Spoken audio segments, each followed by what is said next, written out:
What's up, bitches? What's up? What's up? Welcome back to the Sassy Spiritual Bitches podcast. I was like, is it going to be singing today or are we going to go somewhere else? We went whisper. Dark and ominous. I like it. Perfect, because we are recording this on the full moon. Yeah. The full moon in Capricorn, I want to say. Full moon in Capricorn. It's the strawberry moon, and I believe it is a super moon. Yeah. Well, it's a super emotionally charged moon, I'll fucking tell you that. You don't have to tell me twice. Jeez. I fucking feel like the Joker over here. I spent all morning like chronically sobbing, and then I get these little bouts of rage, and then it would turn to like hysterical laughter because I was like, this is so stupid. This is just a simulation. Why did I sign up for this? And then it's like, why would I subject myself to this? And then you just start laughing because you're like, what a joke.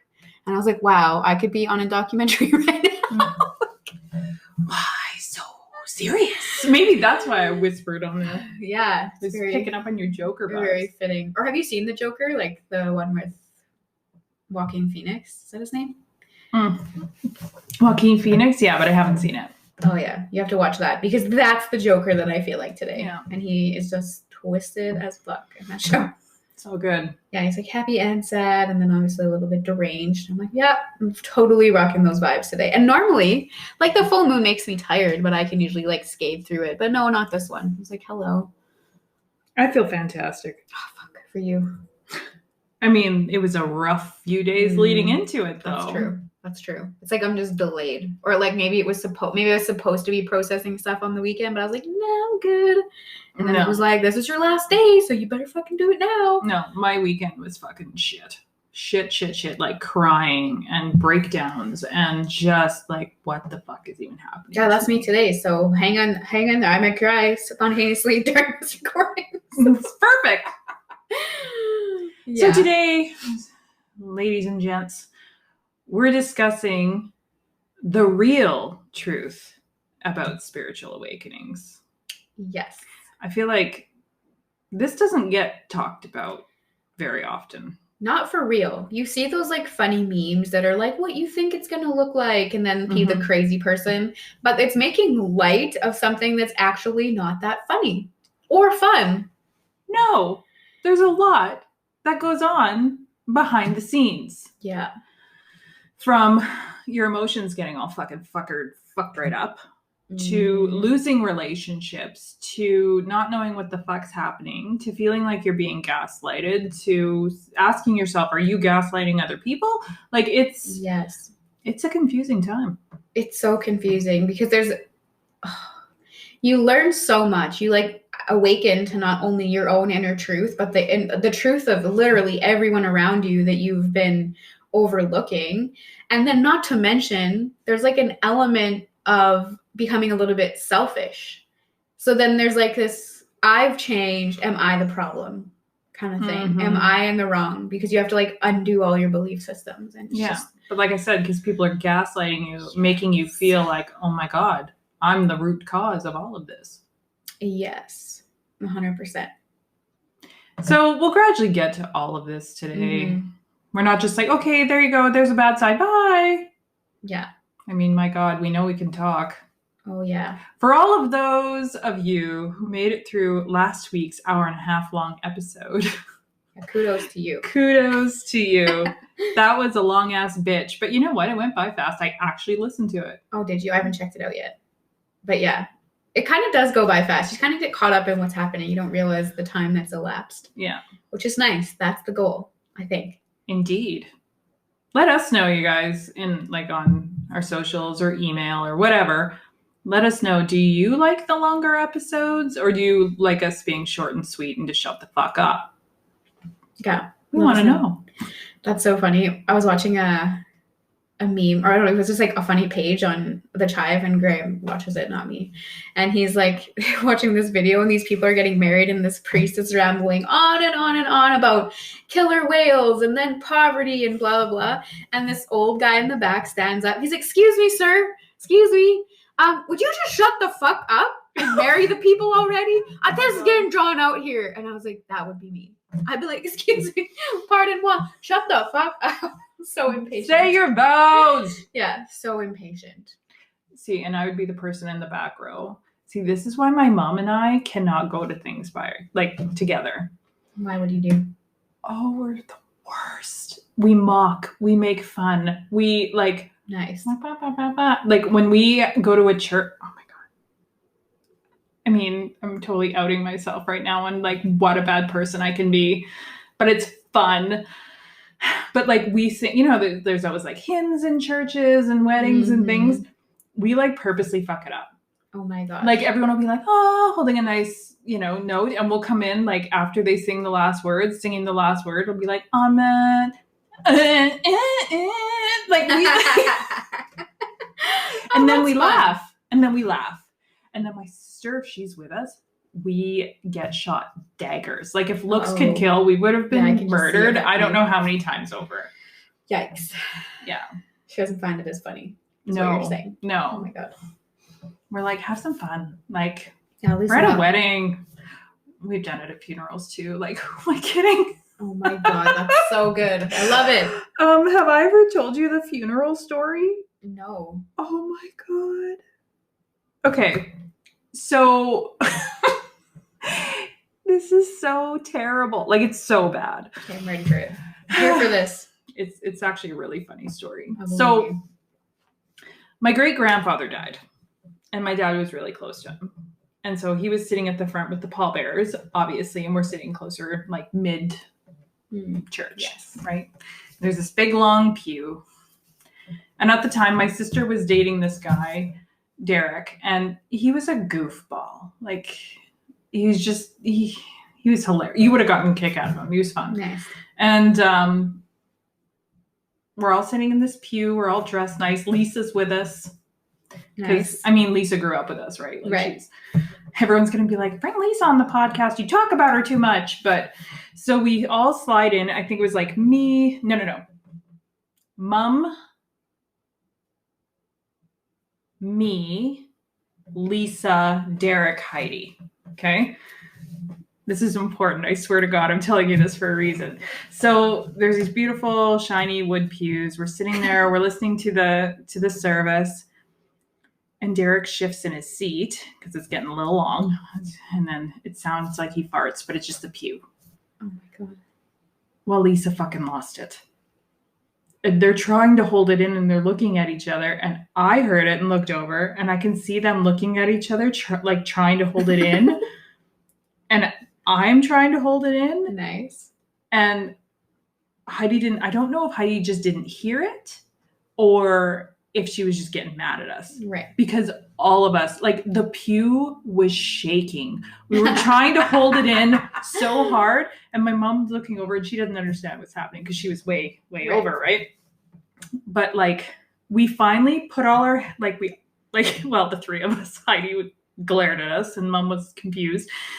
But like, we all kind of put our hands on our forehead, put our heads down, and made it look like we were sobbing instead because we couldn't hold it in. We were laughing so hard. Oh my God. We were crying. Oh, I love it. And like, here's the family of the deceased fucking like laughing their asses off in the middle of it. It's so inappropriate, but it was one of the funnest memories I have of my childhood. Oh my God. I love it. We weren't childhood. Fuck. I was like early 20s. Childhood.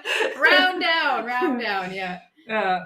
But yeah. Oh God. Oh my God. It was one of the best times I've ever had at a funeral. It was so fun. Yeah, I would have to say that probably tops most funeral experiences. Oh my God. It was the best. But the look on Heidi's face, like I was like, we're going to get murdered when this is over. Yikes. Did she have something to say at the end? Did she ream you guys out afterwards? I don't remember. I think she just told us we were being inappropriate or something. Whatever. Buzzkill. Funerals already suck. You might as well have a good laugh. Mm-hmm. Yeah, my grandpa passed away. It was like those Catholic Ukrainian services where they sing. Like the old Ukrainian dude at the front of the church with his arms spread like he's God himself incarnate is singing, and he's the worst singer ever. But aren't we all, though? Technically. Yeah, I guess he just knows. Mm-hmm. But anyway. He's just owning it. True. Good on that guy. Props to you, dude. Yeah, seriously. And Father, whoever you are? Yeah, Father, whoever you are. I don't remember. Crazy Ukrainian name. But yeah, it's like a 4-hour service. I know. And I went after through a one of certain those. point, you're like, this is actually just funny. Like, is this guy still fucking singing But 3 did hours he- later? Did he at least speak like any English? It was only song. If he said anything, it was just song Oh version. wow. See, at least Keith's grandpa, Guido, his funeral, Guido. there was a little bit of talking, but it was still all in Ukrainian. Oh God, yeah, what good is that? So, and it was very long. Very long. And I was just like, I do not understand a word of No. what is happening. I don't know. Are we praying? Are we standing? Are we sitting? Like, I don't know. But it takes the heaviness out of the loss though, because you're like, what the fuck even is this? I remember just like giggling. I'm like, this is weird. Yeah. Well, at the end, I was just like, okay, are we almost done? It's been 2 hours and I really have to pee, but I can't stand up and go. I'm just, does anybody else feel me like that? You know, you guys ever been to a Ukrainian Catholic funeral? Yeah, let us know. The weddings are equally as weird. Yeah, Ukrainian Orthodox and stuff, and yeah, I've never been to one of those weddings, but I have like a twice removed cousin or something, and I don't know, it was just a appeal to her grandparents because she obviously is not a practicing Ukrainian Orthodox, but I went to her wedding and they like talk about like bearing the fruit of your loins and fertility, and I was like, oh, barf. Ew. Barf. This is the 2 childless ones. Ew. I was like, this is really inappropriate. Yeah. It was a weird time. Downright pornographic, really. Yeah. Fruit of your loins. Ew. Yeah. It seems just I feel uncomfortable. I know. I did too. It was a really weird time. I'm not a prude, but it seems like the wrong time for a wedding. Yeah, I agree. It's just weird as hell. Weird. Yeah, pretty much. Huh. Okay. Well, that was a tangent. Yeah, as per usual, there's always a few of those. We're going to go through about 6 or 7 of these probably this time around. Totally. Get a snack. Yeah. Sit down, kids. Let's get into it. Get some popcorn. Yep. Snack, a drink. Yeah. Yeah, I don't even know where to start. Like I said, my brain's like mush. Right before we started recording, this was literally this morning that all these things happened to me. So then I'm here and I'm like, yeah, like, what are we doing? Like, there's like nothing going on in there. What's my like, name? Like Homer Simpson and those shows where he's got like just one guy like bopping around up there, like dancing. I'm like, that's what's happening in my brain right now, except they're probably crying, not dancing. I love it. Okay, this is probably before your time. But that just reminded me, do you remember an old TV show called Herman's Head? I remember seeing it around, but I didn't like watch it. I wouldn't know. I used to watch it. It was good shit. Because like there's 4 people inside his head. Oh, nice. And like you saw their versions of like him interacting with life and stuff. It was so funny. And speaking of Simpsons, the one girl who was in his brain, I don't remember any characters' names or anything, but like she was the voice of Lisa Simpson, I think. Oh, nice. I think.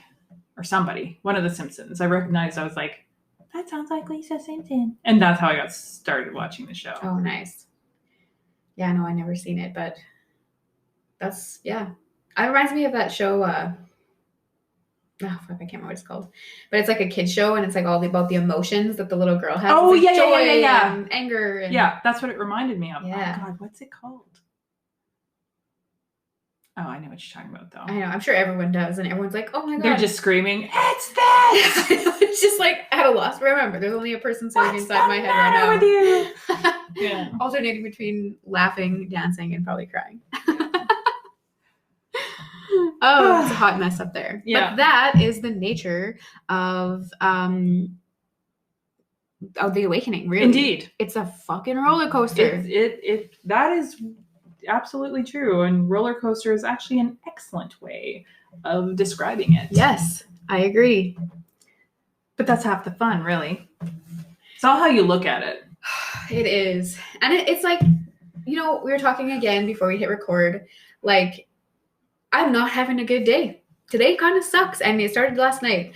But I was kind of like waiting for this breaking point. Like, I was just like, the last... I don't even know, since like March or February, it's gotten heavy and light throughout the whole time, but it's just been like, I'm doing really awesome, and then I'm kind of having a frustrated day, and then I'm doing really awesome, and then I'm frustrated, and then it's kind of like, I was like, okay, like there's obviously something like seething beneath the surface that I can't figure out, and I was trying. Like, I'd be like, I'm going to release this. I'm going to meditate on that. And I just couldn't like get my hands into it. Like, I was like, what's the issue? And then it's just like, oh yeah, it just comes and slaps you in the face on the full moon, I guess. And I was like, oh, and you know, it's like, it sucks, but I'm just grateful to finally be like, oh, okay. Because once you understand, Ding, ding, ding. yeah, for me, it's like understanding is key. As soon as I know what the problem is, I can start to like work through it. But if it's like a research reconnaissance mission for like 5 years, fuck, you can't get through it. Like, yeah. Like, I don't know. I feel this sounds so bizarre to say out loud, but I kind of feel almost lucky that I had like that severe mental breakdown. But at the same time, I'm like, what I wouldn't give for another one of those right now.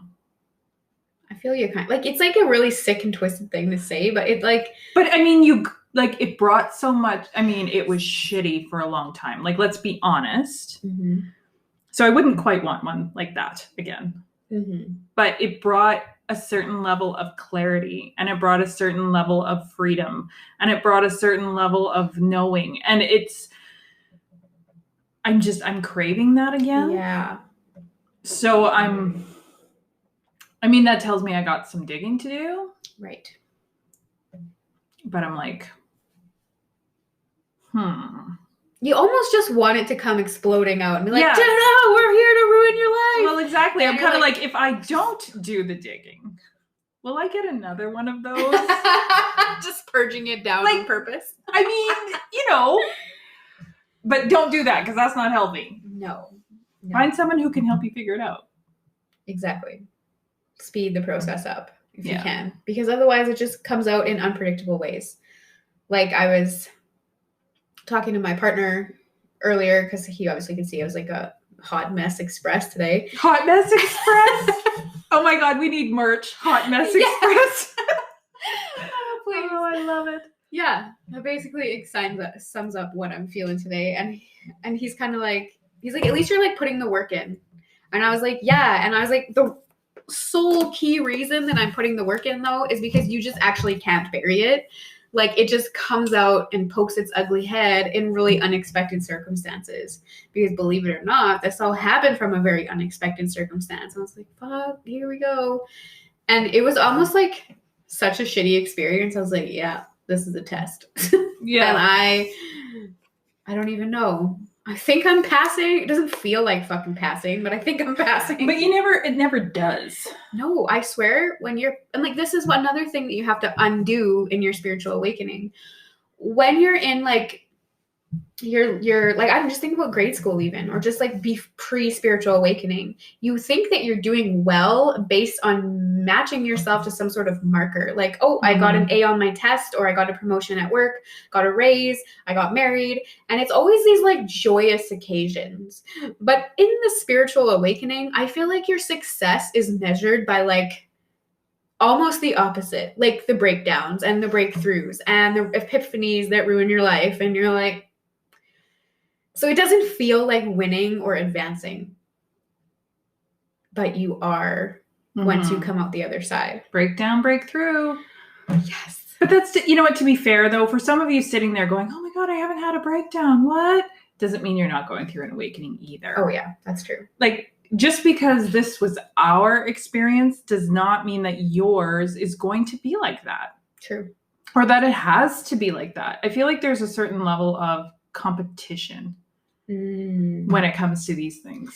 True. You know, and like, shadow work is a buzzword. Mm-hmm.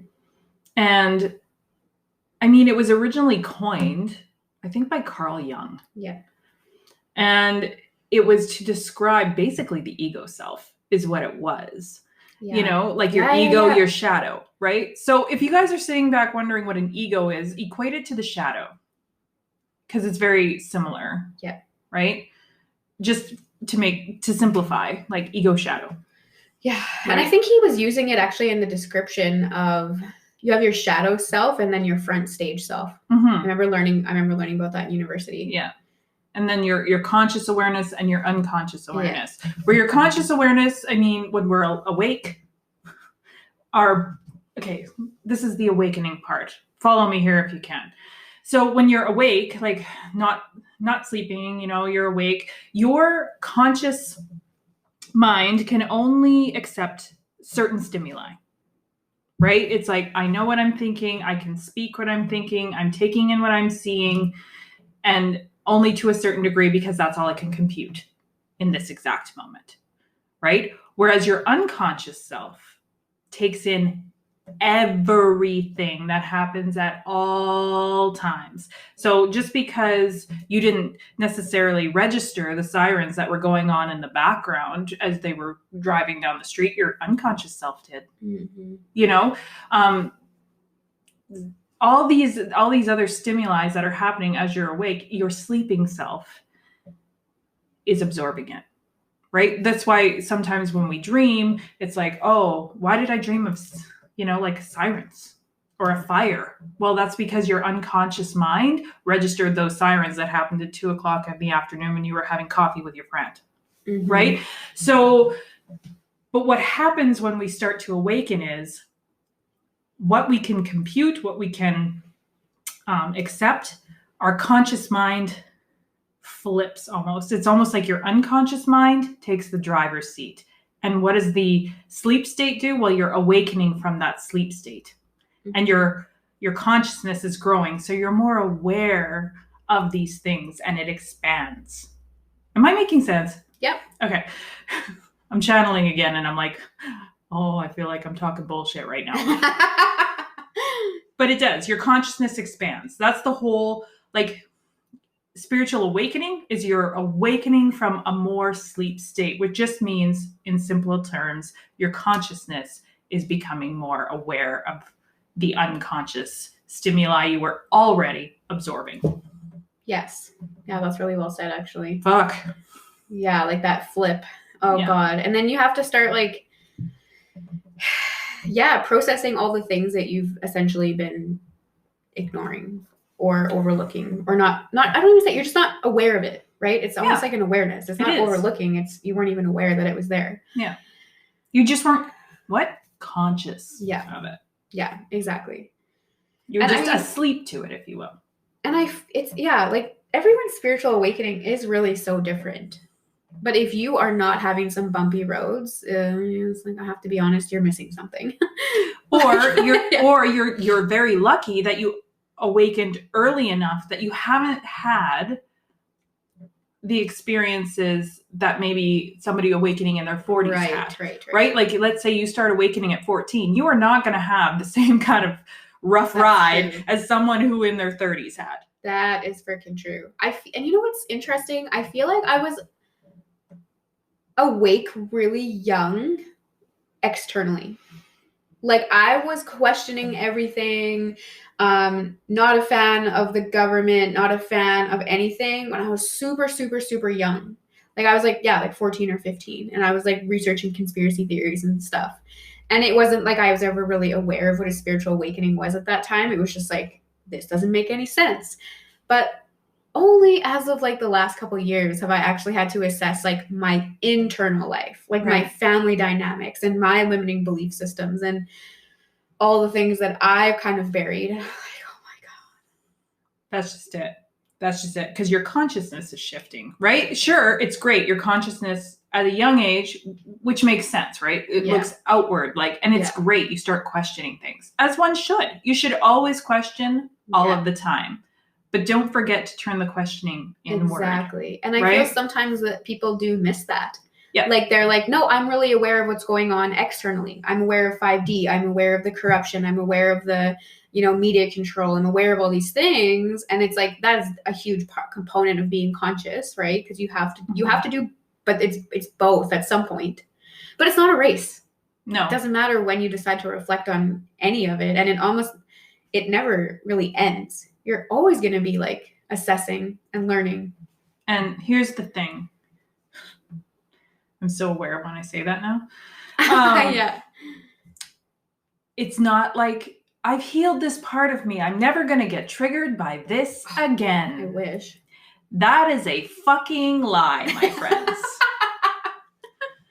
Right? See the Joker over here just laughing hysterically? It is. It's a fucking lie. But it's how much you are triggered and what you do with that trigger that shows your growth. It's not like, oh, that doesn't trigger me anymore, la-di-da, which is what we're led to believe.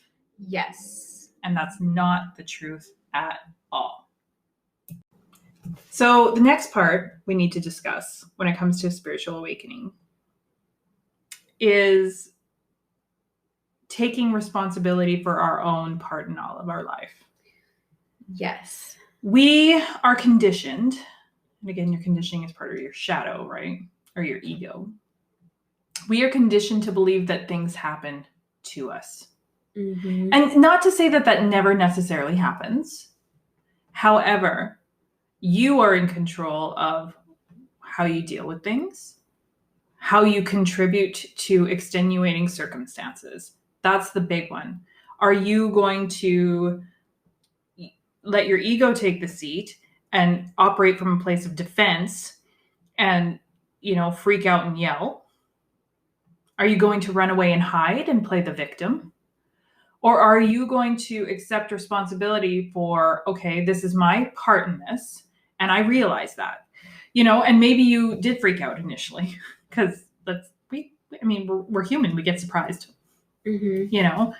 But are you willing to go, okay, I behaved badly, and how can I problem solve this going forward? Yep.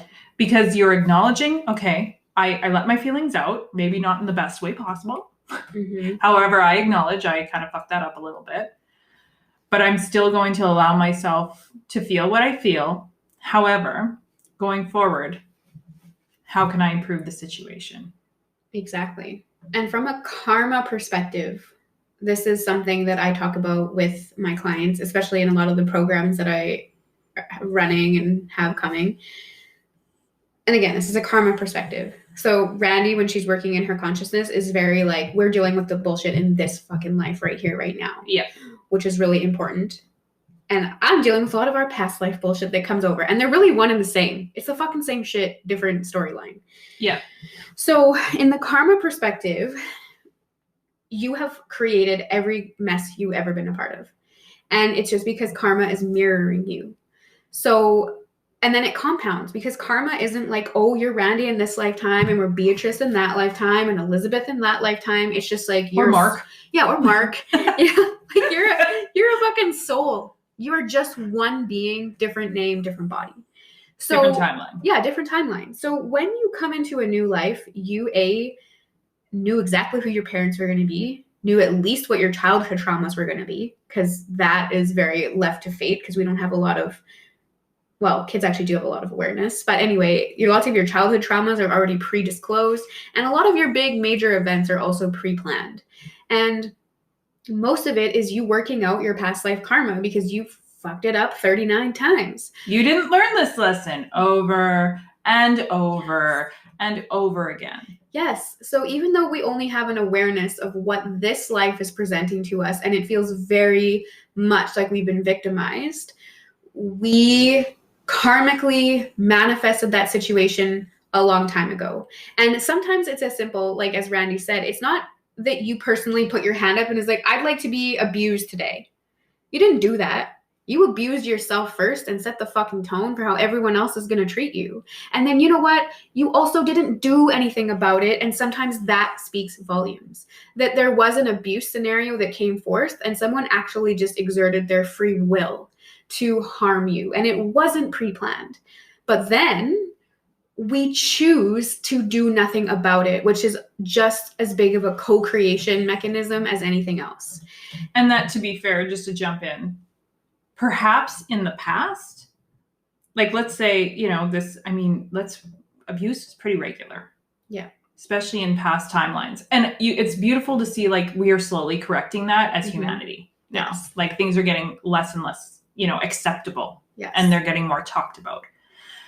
But just because back, let's say way back when, everything is a choice, but you chose not to disclose it because it was safer for you at that time. Well, that's not to say you made a horrible decision. Mm-hmm. It just means you're meant to correct that same pattern over and over again until you put that to bed. Yeah. doesn't mean that you didn't gain insight. It doesn't mean that you know, divine timing, right? Mm-hmm. You need to learn those lessons. So maybe there was something else in that shitty lifetime that you did put to bed. Oh yeah. Great. Now next one we'll work on these 5 things we didn't deal with the other one. Yes. And it's not as inherently dramatic as it sounds. And honestly, like, I'm at this place, like, it's the full moon and I had a really fucked up morning. So now I kind of feel like I'm like, fuck you guys. Like, I'm telling truth bombs all over the place. But, like, I love it. It's not to belittle your experience, because that's not fair either. It doesn't feel funny and like a joke while we're here. It feels fucking heavy. But it's not that big of a deal, to be honest with you. Like, it feels like a big deal, but like when you talk to your higher self, it just thinks you're being a baby. Like, it's like, oh my God, get over yourself, figure this out. This is like a playground where you learn insight and try to, you don't even learn. You see how you're going to show up and create yourself in the process. So I've met people that karmically, like when it comes to triggers and healing, have willingly not, they've got karma to clear and they need to subject themselves to this nonsense. Or I've just met really powerful, strong motherfuckers who can take on a difficult incarnation for the team. They're like, ooh, I know that body is going to get abused as a child. I'm going to incarnate into that because I can handle it. And I'm going to sustain the abuse. I'm then going to heal from it and be a beacon for others. I meet people that do that all the time. And they are very much people that are not aware that they do that for the collective. So it's not just you did this to yourself, but otherwise you signed up for this because you're strong enough to take it. Mm-hmm. Like, you can look at it that way too. But it's so true. We do not ever give ourselves enough credit. Mm-mm. And again, that's a condition that was conditioned out of us. Yep.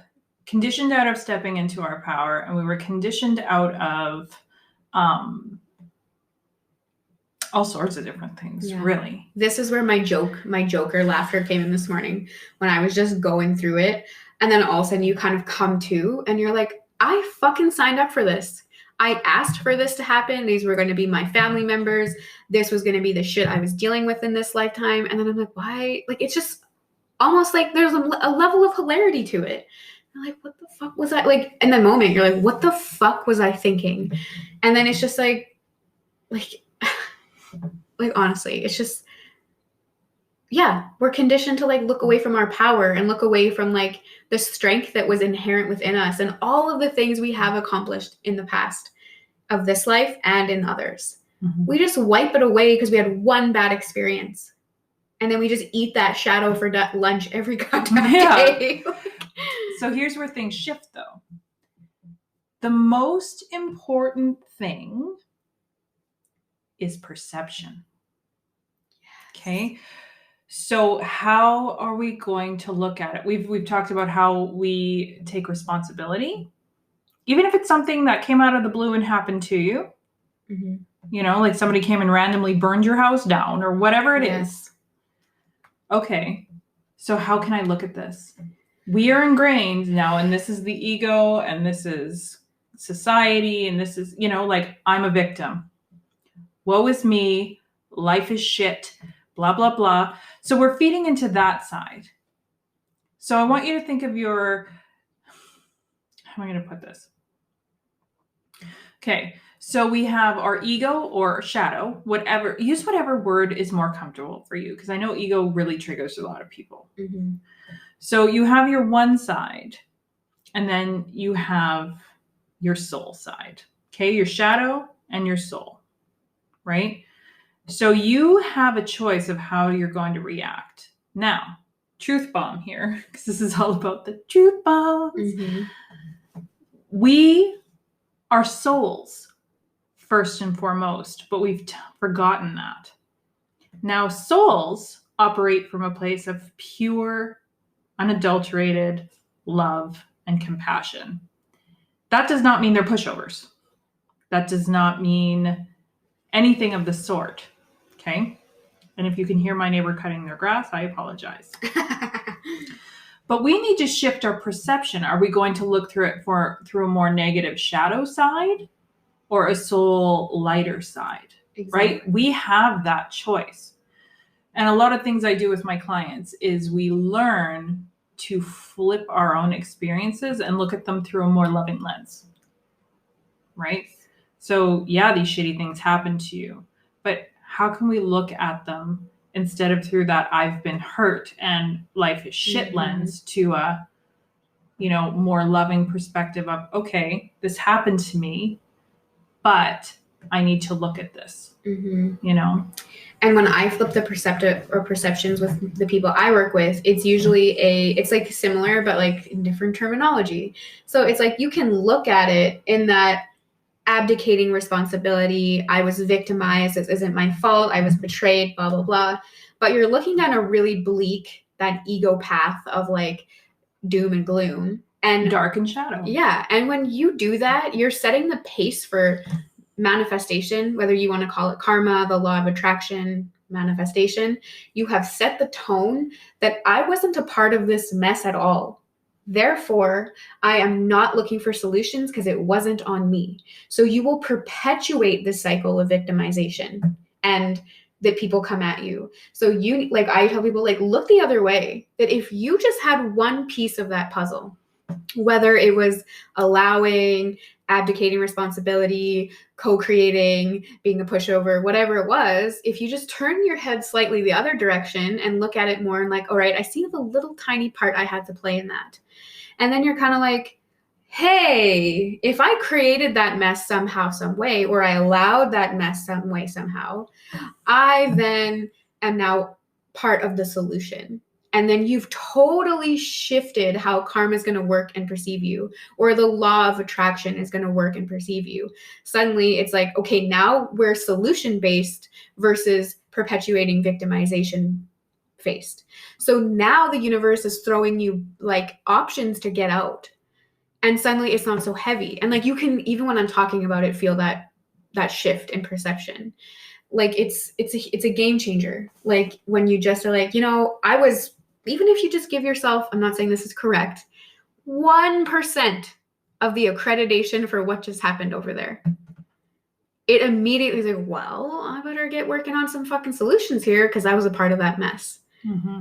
And I would say you're worth more than 1% of any scenario that you're a part of, even if you just were one of those volunteers that took a heart incarnation. That was 100% you still. Do you know what I mean? Mm-hmm. And it's like, imagine if you're one of those brave souls that did that. That's amazing. You need to be crediting yourself instantly for what you've done for the collective. Yeah. And what you endure. Yes. So let's say, yes, somebody wronged you. And you could go through that rabbit hole of I was wrong and this, that, and the other thing. I didn't ask for this. This is what happened to me. This was the outcome. I got traumatized. I ended up in the hospital. I lost my family. I lost my work. I lost my house. Those are tragic. Yep. But it's like, am I going to sit and hate on this other person that caused this? Or am I going to forgive them for what they've done to me and the situations that they put me in? Mm-hmm. Because I recognize that they also have a life that I'm not aware of. They too have conditioning. They too have their own backpack of crap that could have brought this on. It could have been 1,000,001 different things. And I can choose to accept them that they made a mistake and, or I can just continue to blame them and then I suffer. Yeah. And, when you say that, it also makes me think of when you blame, you're giving someone else the power over your life. Yeah. Don't let them have it forever. In that moment, they may have taken your power. Do not give it to them forever. Take it back. Be the power in your own story. Be the role model for yourself. And here's the thing. Here's another thing I told one of my clients this week. Forgiveness is not for the other person. Right. Forgiveness is for you. And just because you forgive someone does not mean that you excuse them. Mm-hmm. That's an important thing. Forgiveness does not mean that they're excused. Yeah. Wow, is that ever true? But that's their part to accept responsibility for. Does that make sense? Yes. And I mean, like, this just reminds me of something, and I feel like it's like the perfect day to also just bring it up briefly. And I'm not going to speak to it any more than this one single sentence, because I am like the least educated person on this subject. I'm just an observer looking in. But when you look at like the indigenous people of our country and all of the fucking horrible things that have happened to them and that are coming out right now, all they're asking for is fucking reconciliation and acknowledgement.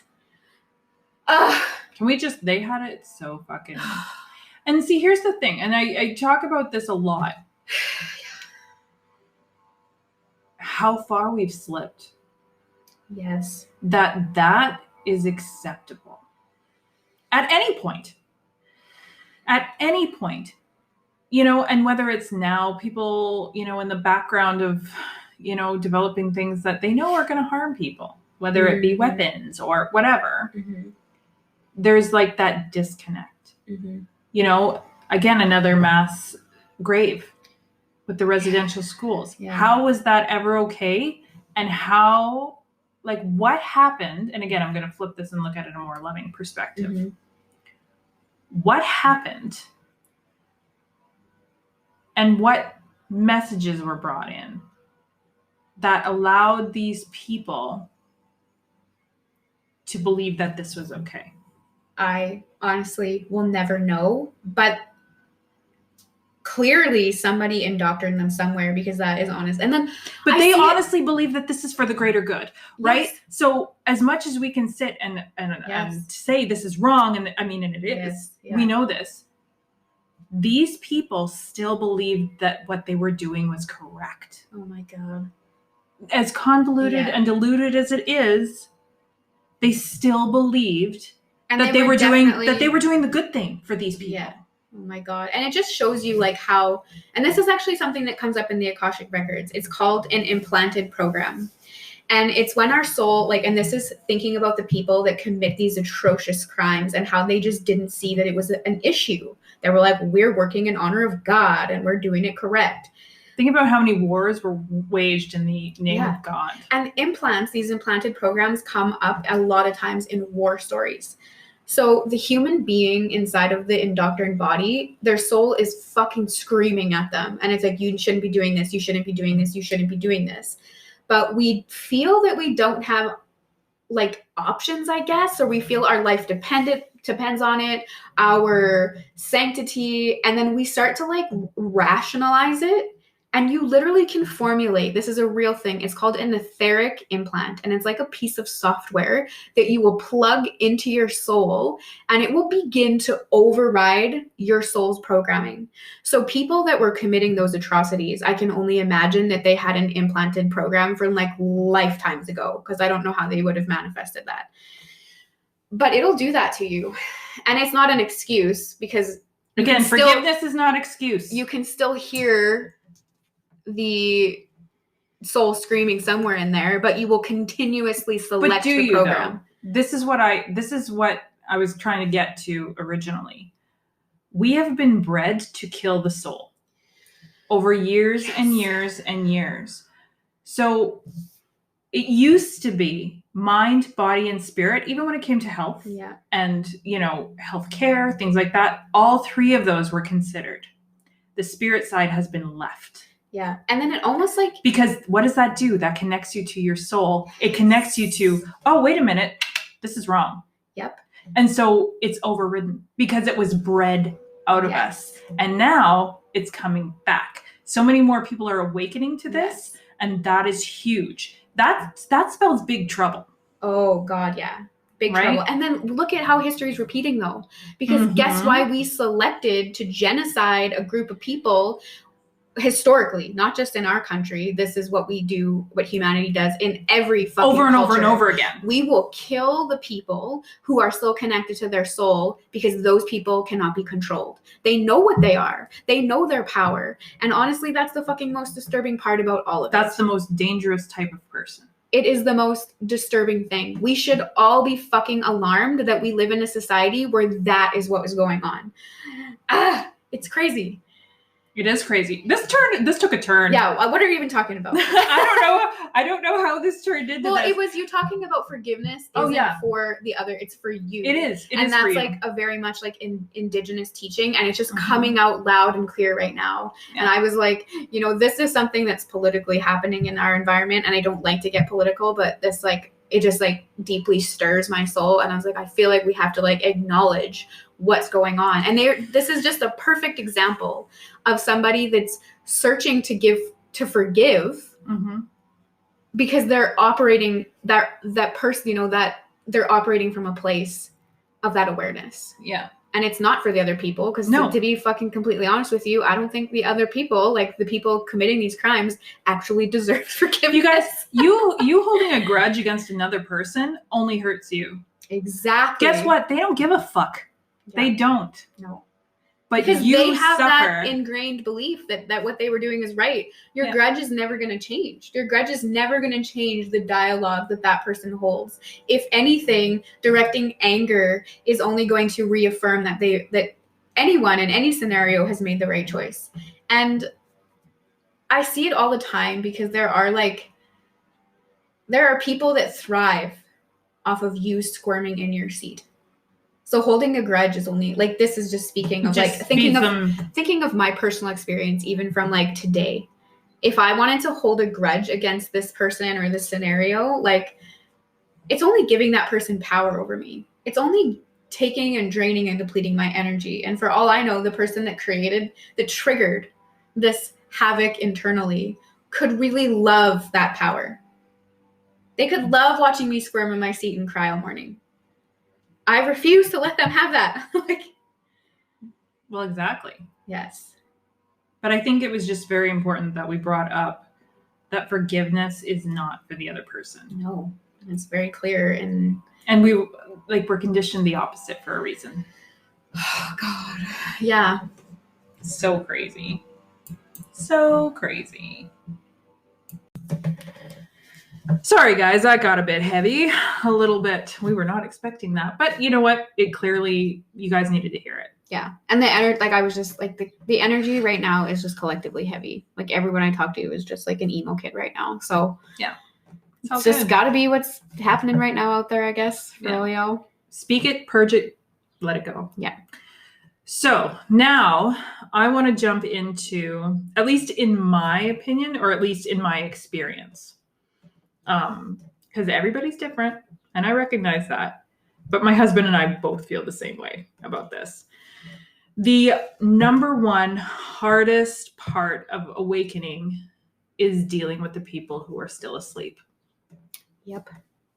I can't. There's some days where I'm like, how do you not see what's literally right in front of you? How do you choose to stay sleeping? You know? And then secondly, why are you choosing to bark up my tree about it? I don't see it the same way, and you fucking know that. Oh, yeah. Don't come over here looking for a pity party, because I only throw those for myself. Or, don't come pick a fight with me when I know that we have a difference of opinion. For real. Yeah. But the hardest part is, I find like I've always had this problem, though, to be fair, but it's like 100 times worse. Small talk for me. I was just thinking that. I went out into the normie world on Saturday last. Hashtag normie. Yeah, hashtag normie. Into the normie world last week. There was like this nice little street fair in our community, and it was awesome. And like, I had to shut her down. We weren't even done what we were doing. And I was like, I am so overwhelmed. But secondly, I cannot tell any more people about how the sky is blue today. Like, I hate small talk. It drains the living life out of me, and it's just the worst. Yeah. Don't tell me about your grandkids when I'm checking out at the fucking grocery store. I don't care. And I know that sounds very insensitive, and I know that sounds very rude. However, that being said, it doesn't change how I feel. Mm-hmm. I would rather have zero conversation than, it sounds so snobby, lower myself. But when I say lower myself, I mean lower my vibration. Mm-hmm. Because I know we've talked about this in the past, about how like talking to the normie world, it's like, I don't even know what to say. Uh-huh. So to try and think that hard, to lower my vibration down to where I make sense to somebody else, doesn't interest me. It's a waste of time. And it's a waste of energy. Yes. And sometimes I feel like I come off really insensitive because when you're like trying to, and it sounds so terrible. So I don't like I try to, when I talk about vibration, I don't talk about higher and lower, even though that's kind of what's happening. I try to look at it in like the frequency of color, because colors are really even. So when you go into like, I don't know, the mainstream community, let's just say everyone's vibrating at a frequency of blue, and yeah, you used to be blue, but now you've like morphed into yellow or something. And then it's like, for me, it's like you have to go out, and I can, you're protecting your yellow color because you're not interacting with anybody, and then people start to come in these blue energies, and I feel like I come off insensitive because I'm not asking the same genuine questions about someone else's life, because I can't shift to blue fast enough.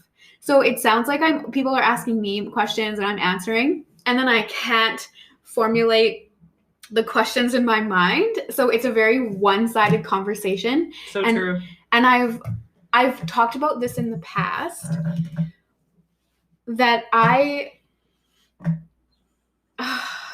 just like overthink everything. So then after that, I'm like, oh my God, I was a dick. And oh my God, this. And it's just like this fucking spiral of straight nonsense. And I've never been interested in like gossip or like who's who and things like that. So it's just, man, it is hard work. And then you just get like, you feel like a weirdo. Then I start to get like, I'm weird and it's just, it's exhausting. Yeah.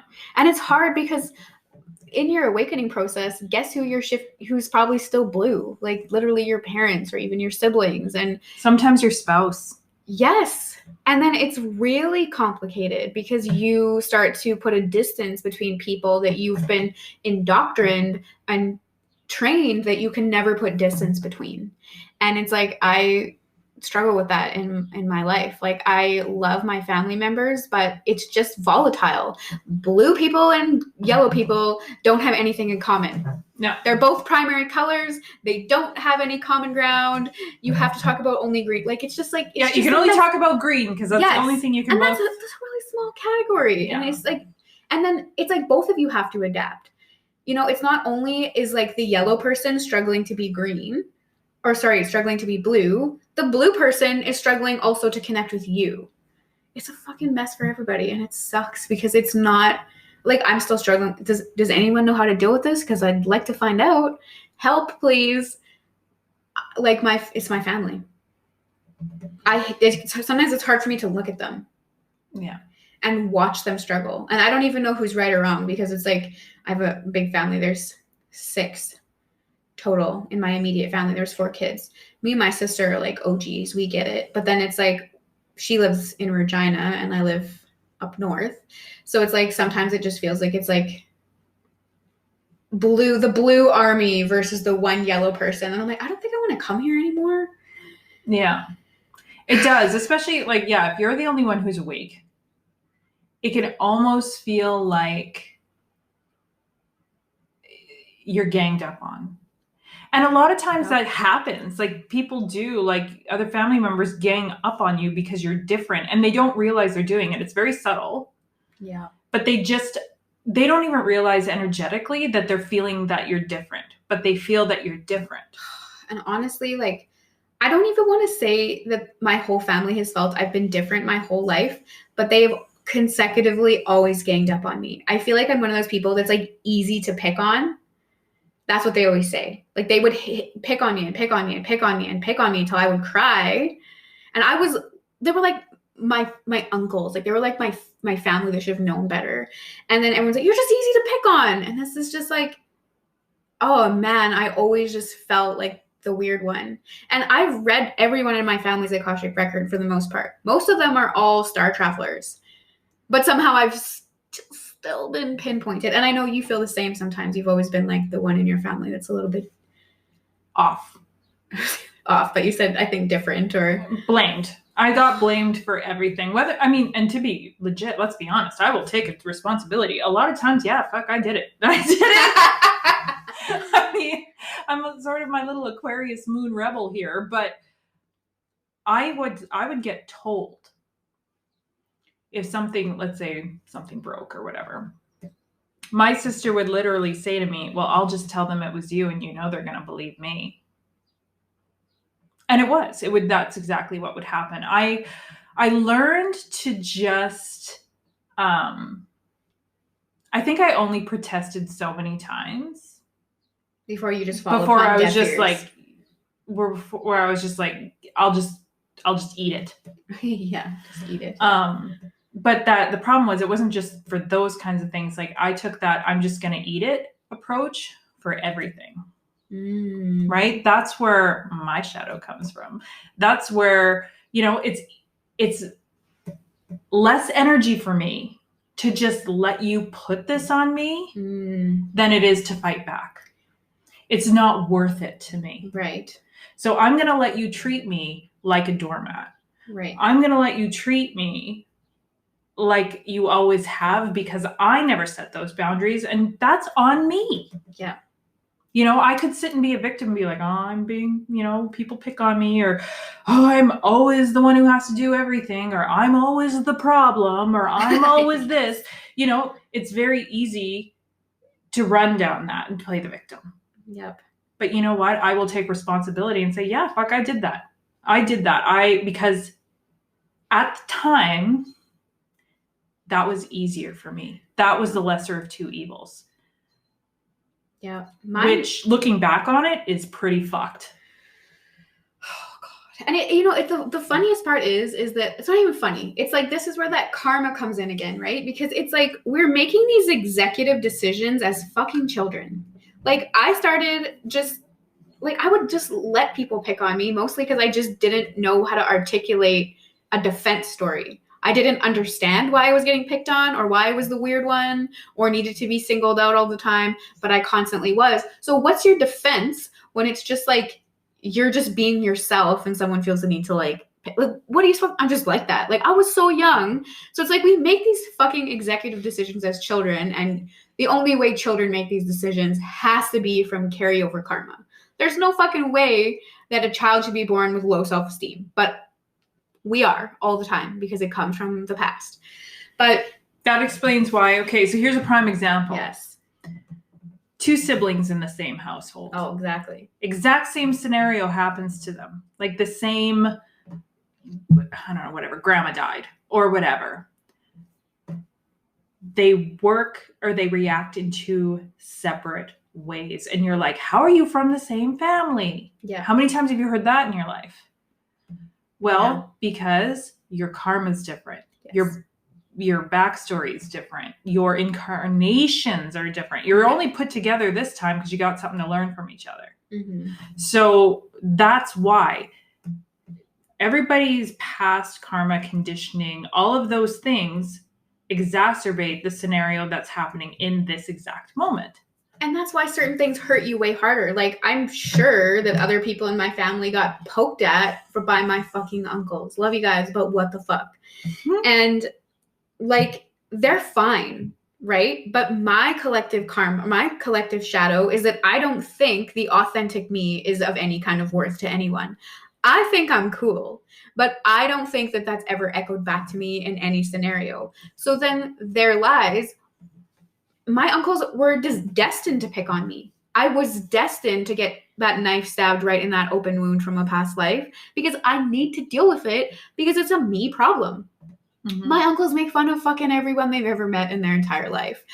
And I could, like Randy said, sit around being like, oh, and sometimes I do say poor me, but I just feel my feelings and we fucking move on. Until it comes up again. And again and again and again. Yes. It's something that's just making sense to me now. But right? Do you find that each time this comes up now, you're reacting differently? Oh, yeah.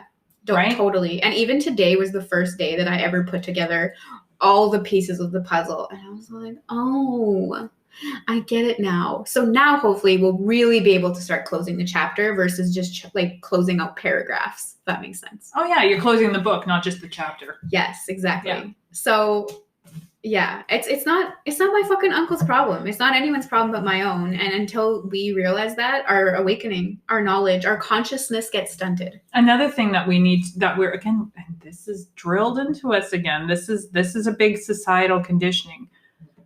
We are not responsible for anybody else but ourselves. Think about it. You are grown up with, oh, how would that make somebody feel if you said that to them? Mm-hmm. You know, how you have to do this because it's for the greater good of everybody else.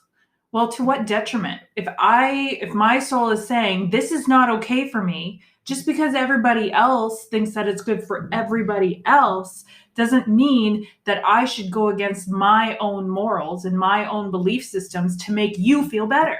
And it just goes to show you that, like, we're battling an uphill thing because we have to undo all this conditioning. Like, even that simple thing where it's like, you can't just leave extra food on your plate because there's starving people across the world. So you force yourself to eat things. And feel sick. And feel sick.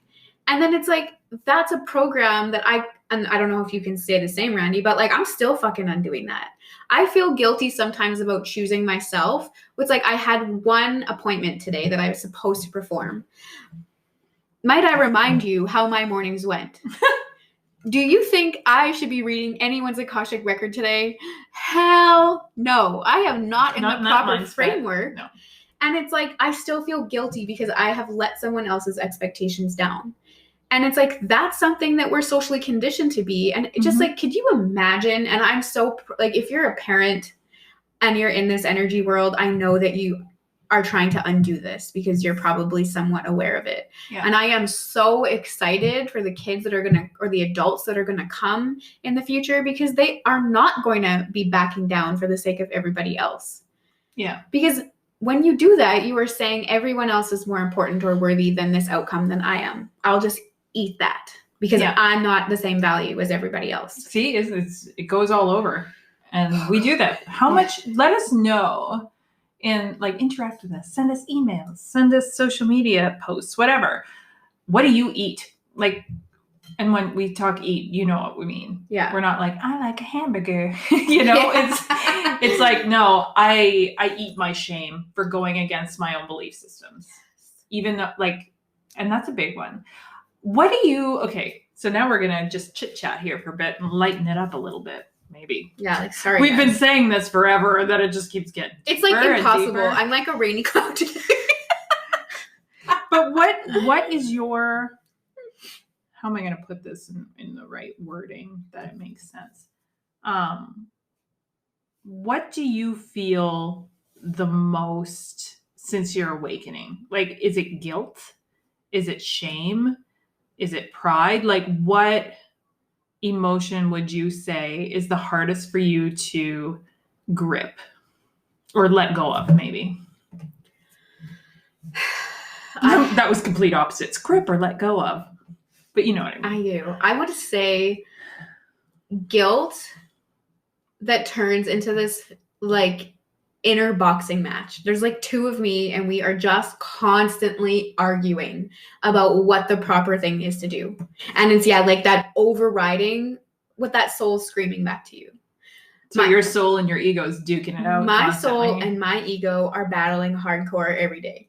My soul is like, bitch, go outside. Ladies and gentlemen, that is a spiritual awakening in a nutshell. Yeah, pretty much. Honestly. You know, my soul is like, girl, go outside. And then I'm like, oh, I have things to do. And they're like, do you really? Time's not real. Like, why don't you just honor yourself for once? And then people are calling me and they're like, hey, we should do this. And I'm like, I don't really want to hang out with that person. And like, I'm talking about some of my family members.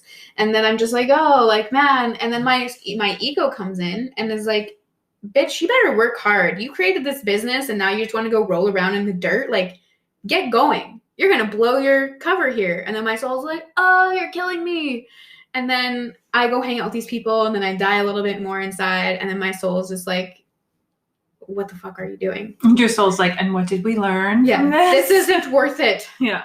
And like listening to my intuition, like yesterday I overrided it hard. I just had like a really bad feeling. And it wasn't, I went out for dinner with my mom, and it wasn't the connecting with my mom thing. That actually like wasn't the issue at the time. And I was like, oh, I just have a bad feeling about this. And I went anyway. And it was it was a massacre. And I was like, And then I heard my guides be like, that's one of the things you had to learn today, is you can't just be ignoring your intuition all the time. Yeah. See, everyone's just fighting. I mean, it's okay to say no. Yeah, everybody's just fighting all the time in there. And it's just like the tension. Like, it's not, I can listen to them banter, but it's like the tension that it starts to create, right? Like your body gets tense, your jaw is clenching, you get headaches then. And then it's like, you know, you're not doing things correctly. But my ego's response is like, let's just distract ourselves with working really hard. And then we just bypass the problem and ignore things. And it's like, oh my God. God damn it. What about you? Oh, fuck. I wasn't prepared for it to actually be asked back to me. And I threw it back real quick. Like, oh, yeah, what about you? I don't know. Like, if you would have asked me when I was younger, yeah, I had a lot of guilt or like feelings of obligation.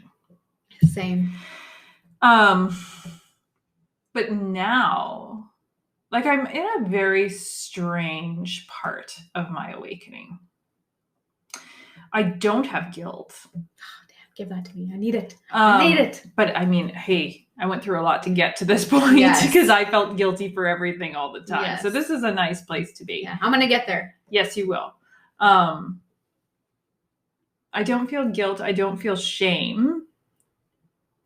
But I'm at a point where it's frustration with myself. Right? So it's like it's my own self-judgment and my own self-critical stuff. Because it's like, well, you've come this far. You can go further. You have growth to do, bitch. Like, don't just rest on your laurels, you know. But I'm not. It's allowing myself that time to go, okay, I can just be here. You know, I can just be here and, you know, enjoy this, how far I've come. Before I pressure myself to keep going. You know what I mean? Does that make sense? Yeah. Okay. Because that's my thing. It's the pressure. The pressuring of myself. It's not even that I'm overly critical. I'm not, and again, who I used to be, man. I've come a long fucking way. But it's okay, well, you have all these things to do. We need to level up your business. You need to do this and you need to do that, and pressure, which in turn just frustrates me. And then I shut down. Right. So it's the learning to back off my own pressure. Because I could give a fuck if somebody off the street came to me and said, you need to do this and you need to do this. I mean, it would have bothered me before, but now I'm like, no, I'm going to listen to myself. The problem is when my ego cuts in over my soul and was like, you got to do this and you got to do that and you got to, and says the same thing this person just said. Right. Yeah. You know, that's what I suffer with the most. So again, you're battling yourself internally, just like, yeah. So what did we just say? Ego and soul duking it out. Yeah. I feel like I want a shirt that has like a little white ghost and a little black ghost, like duking it out with boxing gloves. I love and then it. Ego and then soul. I love it. And the soul puts up a fight. Like, it's not, you know, like when you talk about like love and, you know, compassion, we think about these really soft, fluttery things, but like, my soul is fucking sassy in there. Like, it's just as mad as the ego, but it's like way more patient and like understanding. Well, it's coming from a loving place. Yeah. So it's love versus fear. If that's another way you can think about it. Love versus fear. So are you coming from a place of love where I'm going to stick up for myself because I love myself and I deserve these things and I have needs that need to be met as well? Yes. That's a loving, lighter place of versus, if I don't do this, I'm not going to be loved, and people are going to, look at me bad, and they're going to judge me. And it's that fear-based of, oh my God, this panic versus that more calm, well, no, I deserve this. I'm okay. I deserve this too. Wow. So true. I remember like channeling a while back. Like there's actually only two channels of decisions. Are you making decisions out of love or fear? Yep.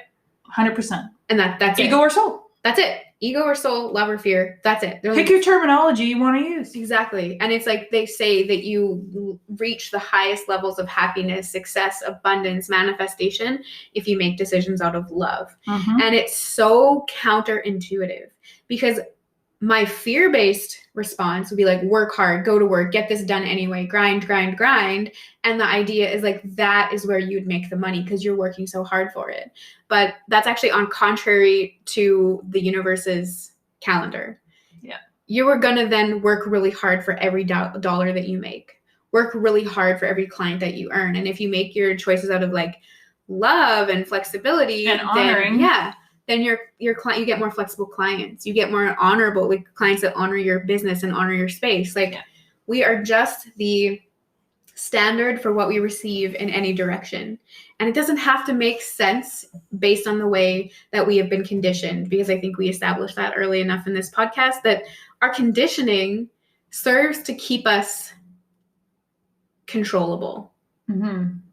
That's another big part of the spiritual awakening is you're simply just awakening to your own conditioning. Yes. You're beginning to see it. Yeah. You're beginning to see the world differently, I guess. It sounds so like minimal to what it actually is, but it's a huge deal. You start to see, it's like somebody removed a film off of the world. And you start to see things clearly, and you start to see things in a more defined state. And because you're able to see more clearly, you're able to ask more questions. And you're led because you're seeing these synchronicities, and you're seeing things that make you go, huh. Oh, Jolie just thought of CNC Music Factory. Things that make you go, Things that make you go, But that's kind of how it starts. Yeah. Or at least, I don't know how it worked for you. Looking back now, I can see, I kind of got curiosity about things. And I would kind of like go through these little rabbit holes before even my dark night of the soul. Yeah. But I thought for the longest time until recently, I started with a dark night of the soul, which wasn't actually accurate. Right. I feel like because I said I was a conspiracy theorist for a really long time, that like I was sort of seeing through what I would consider the external film for a while. Did I see things correctly? No, but at least I was looking.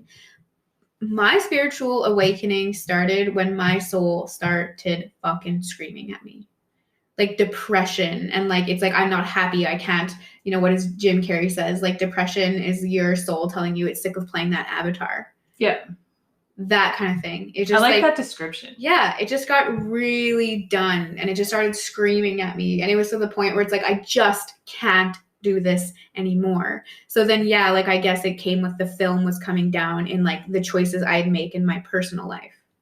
Yeah. Looking at those things more critically instead of just always like, I'll just look externally all the time. I'll never look at this. Yeah. And then the frustration of looking at everybody else going, why aren't you just lifting the film? Yeah. Man, when I handed my 2 weeks in to tell people I was going back to a restaurant and to do like woo-woo work, man, I could just see everybody like, wow, you're insane. But second of all, I hope you fail. And then I just like... Do you think they really thought that, or is that your perception because that made it easier to leave? I think one person was just like, wow, you're crazy. But there's a lady that I used to work with who we fought a lot, and we got in tiffs with like HR and all these kinds of great things. So that lady hopes that I would fail, but she wasn't a manager. She's a coworker. So, but I don't think that matters what you were doing. I think that's just, no. She would have wished me failure in any fucking department. Yeah. Anywhere I went, she still wishes me failure, I'm sure. I don't know. That's her problem. Oh yeah.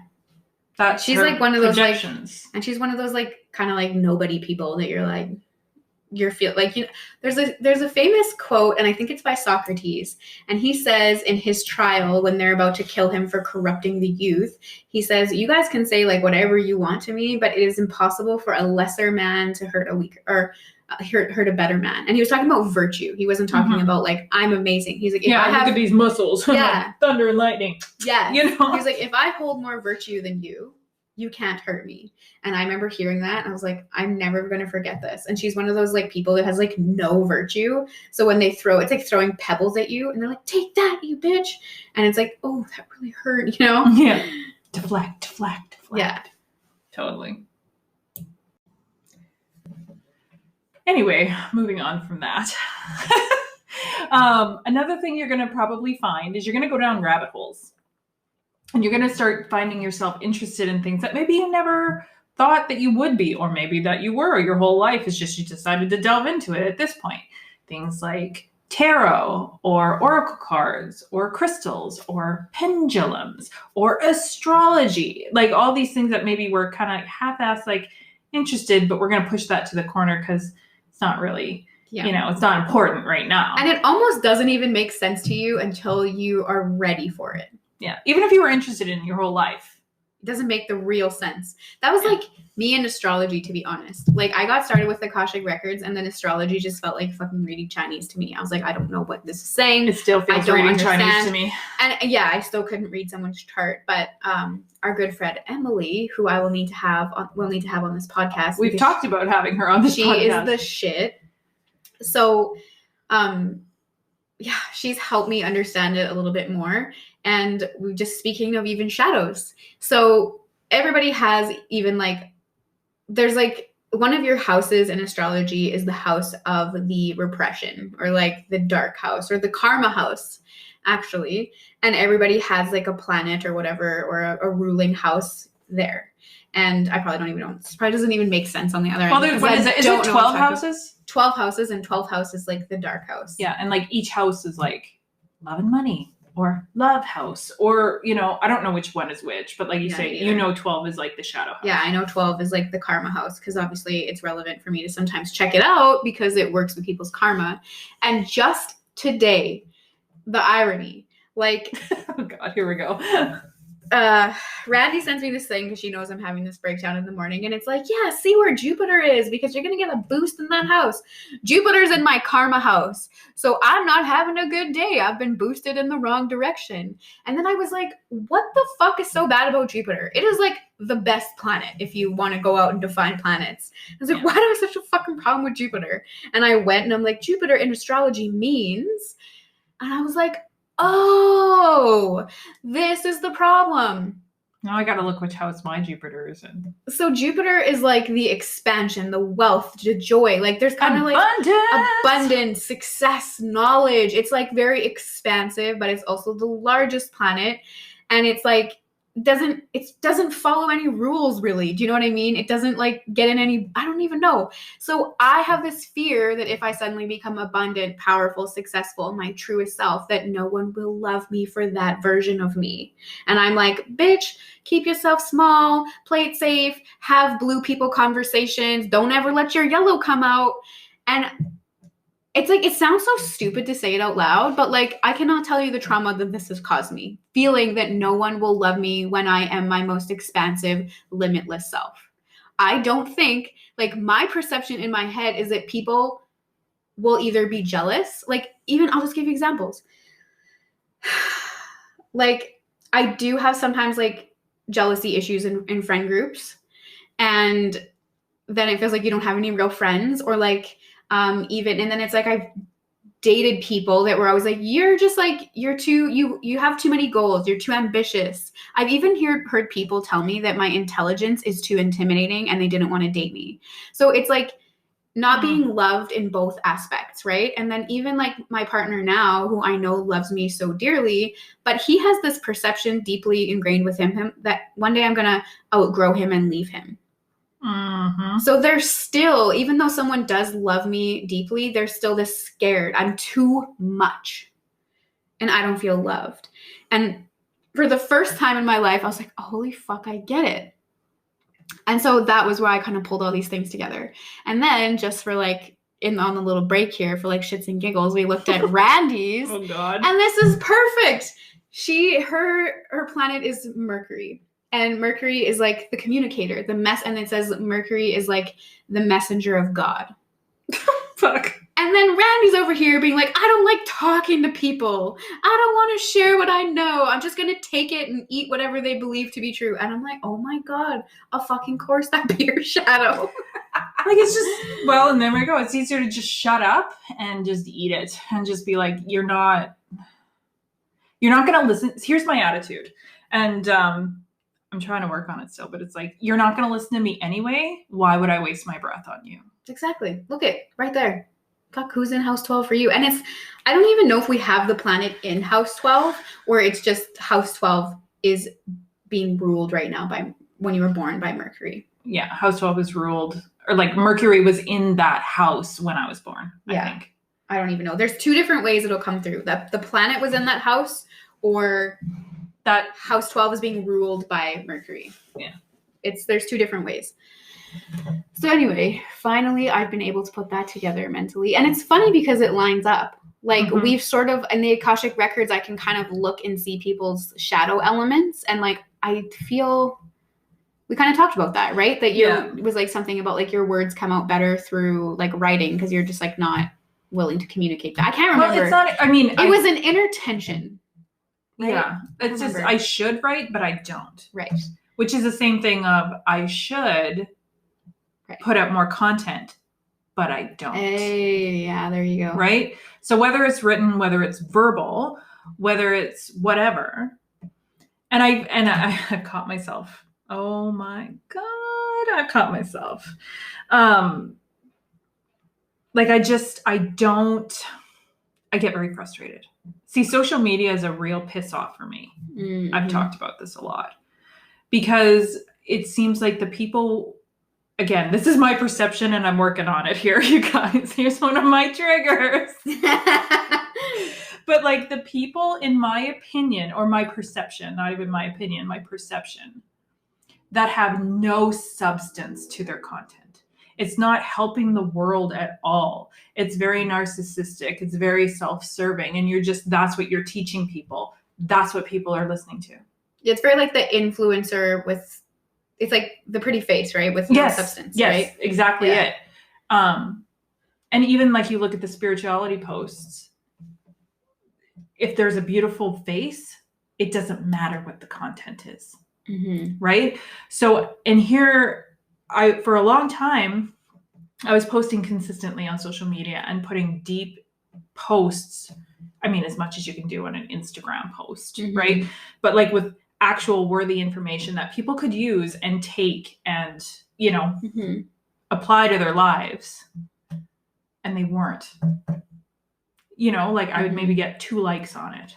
And I'm like, how can somebody who just talks about makeup and bitches about things as they're doing their makeup, why is that gaining millions of likes? And it's not about the numbers. This is just an example of, improving your life. Why is that what's on people's radar and so important? Whereas over here, we're talking about pretty substantial things for you and how to improve your life, that you're sitting here as you're doing your makeup, bitching, whining, and complaining that you want, but won't get. And here's your opportunity. And you're closing the door on it. Like not even closing the door. You just won't look. And that frustrates me to no end. Right. And so it shuts me down. Do you know what I mean? For sure. So I'm just like, why? So if you guys follow me on social media, you notice I rarely post. Which is not, again, that's fucking my karma. I realize this. But it's because why should I? That's where my mind goes. Why should I? You're not going to listen to it. Yeah. It wastes my energy.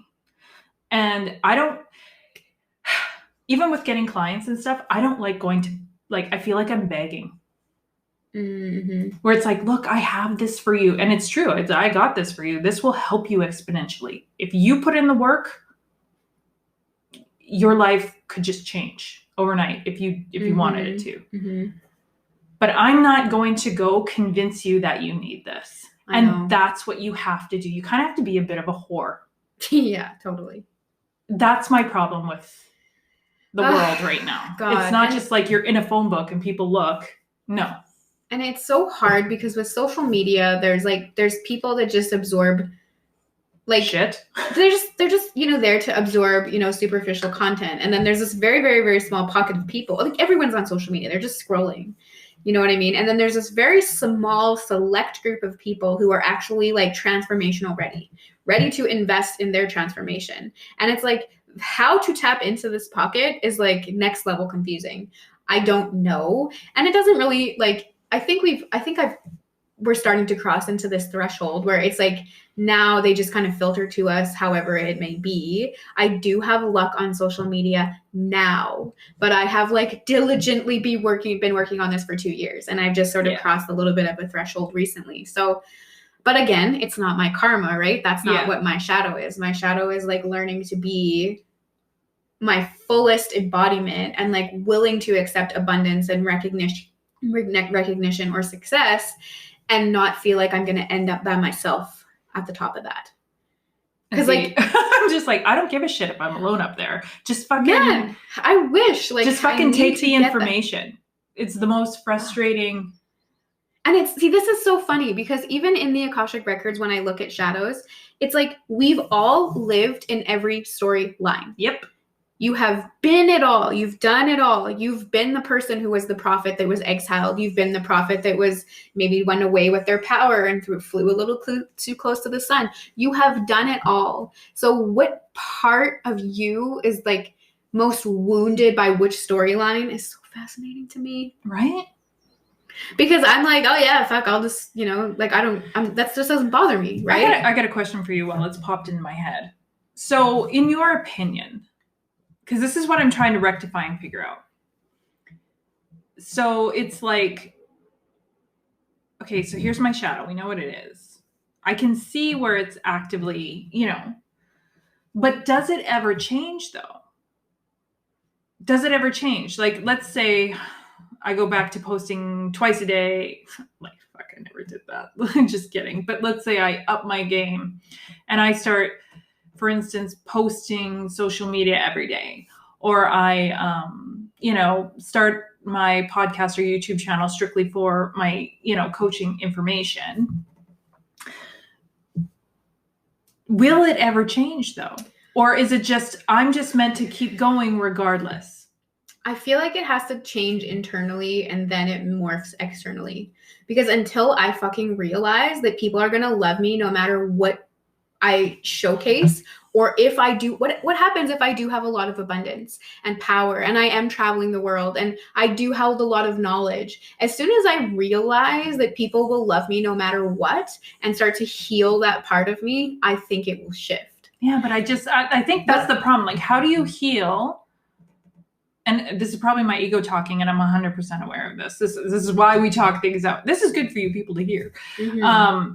But like, how do you, like, I can understand if it was like, I don't think people will love me. I know how to deal with that.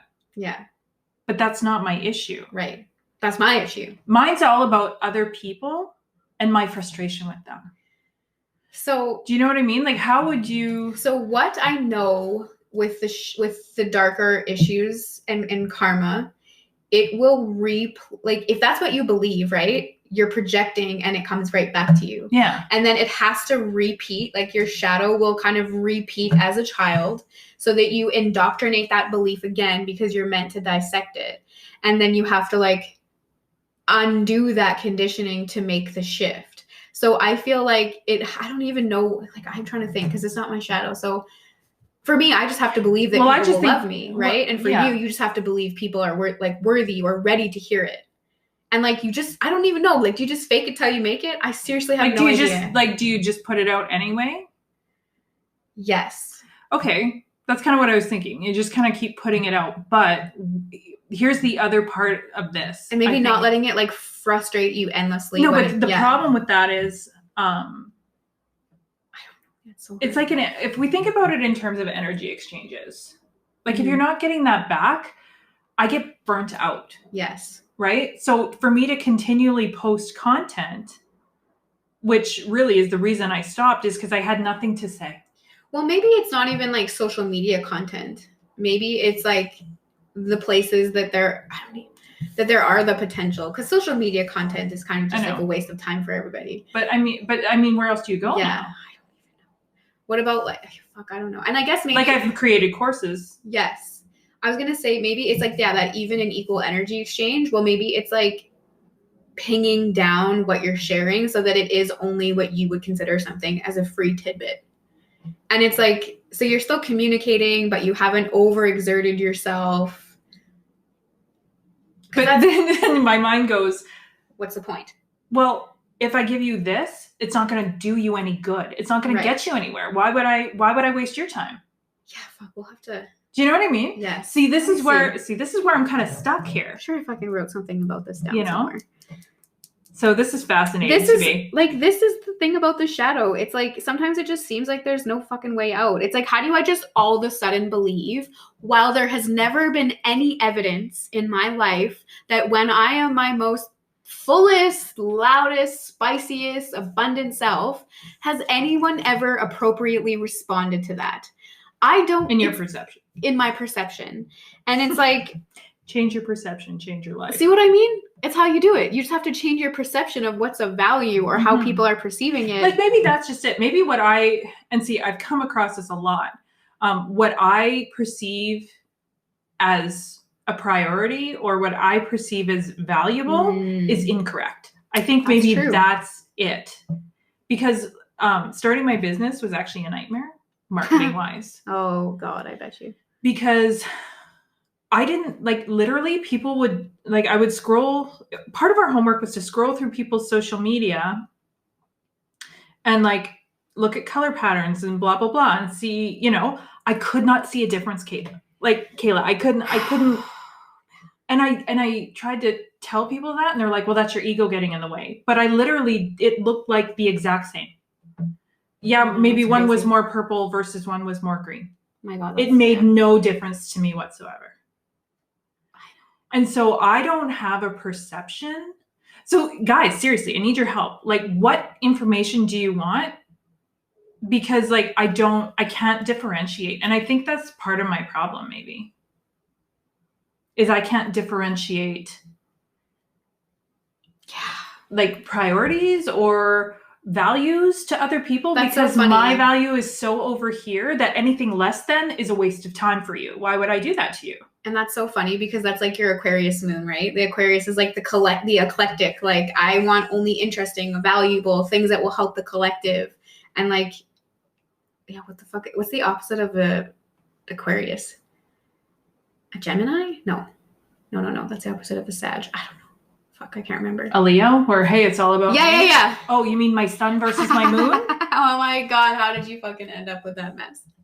I'm a walking contradiction. That's why. Mm-hmm.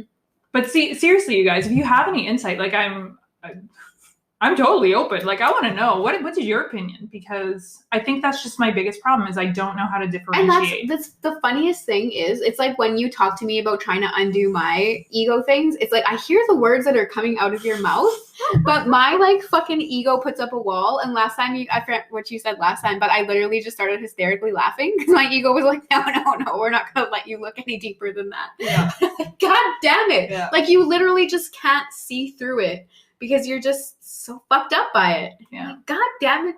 I've got a weird block of this. The little shit doesn't matter. But then I have to remember, again, this is part of awakening people, is that it matters to everybody else. And I'm like, but that shouldn't matter. We should be looking at this, Yes. So it's kind of, but I don't know how to navigate, I guess. Fuck. I wish I could tell you, but like, if it was something easy, like if I knew an actual belief. So I'm like, hey, what's the underlying, if I'm going to like dive deep here, as if I was going to psychoanalyze me as if one of my clients. So what is the fear there? Like, I guess it would be a fear of not being heard. Yeah.